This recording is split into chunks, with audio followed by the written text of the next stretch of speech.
بعد الرفع من الركوع يسجد على ركبتيه أولا،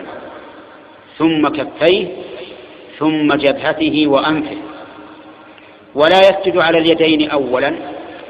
لأن النبي صلى الله عليه وسلم نهى عن ذلك،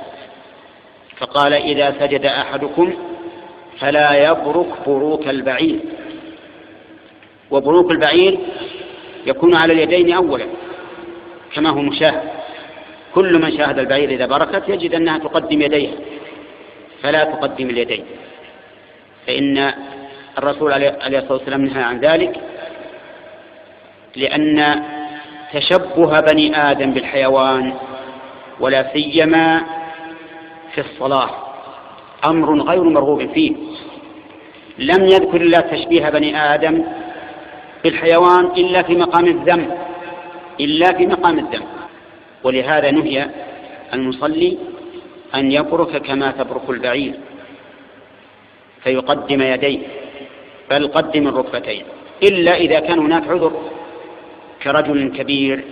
يشق عليه أن ينزل الركبتين أولا فلا حرج، أو إنسان مريض، أو إنسان في ركبتيه أذى، أو ما أشبه ذلك.